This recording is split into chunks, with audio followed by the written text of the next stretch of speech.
Sa last video natin kamamba, nabanggit ko na ang free agent target ng Lakers ay si James Harden, Jonas Valanciunas at Klay Thompson. Off the market na nga yung dalawa dyan. Si Jonas Valanciunas nag-sign na ng 3-year, $30 million deal with the Washington Wizards. Habang itong si James Harden, balik naman sa LA Clippers matapos mag-sign ng 2-year, $70 million. Dahil wala na nga sa free agent market ang dalawang yan, ibig sabihin si Klay Thompson na lang ang natitira sa mga free agent na target ng LA Lakers. Feeling ko si Klay Thompson talaga ang priority target ng LA Lakers this off-season. Dahil sa pag-open pa lang ng free agency ay agad na kumilos itong si LeBron. Bukod sa pag-opt-out niya ng kontrata niya para mabigyan ng financial flexibility ang Lakers, ay agad tinawagan ni LeBron itong si Klay Thompson.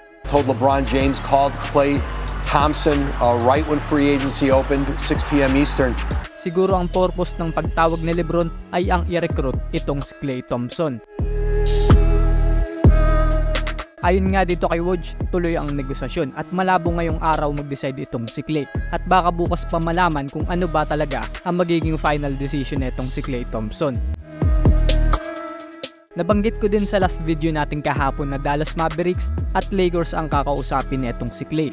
Pero kanina lang ay kinuha ng Dallas Mavericks itong si Naji Marshall at nag-sign ito ng 3-year, $27 million. Kaya ngayon mas lumiit ang chance ng Dallas na makuha itong si Klay dahil ang posibleng paraan na makuha nila si Thompson ay via sign and trade na lang. So yun lang kamamba, isang mabilis na video lang. Abangan na lang natin bukas kung ano ang magiging desisyon nitong si Klay Thompson. Makumbinsi kaya ni LeBron na mag-sign itong si Klay sa LA Lakers?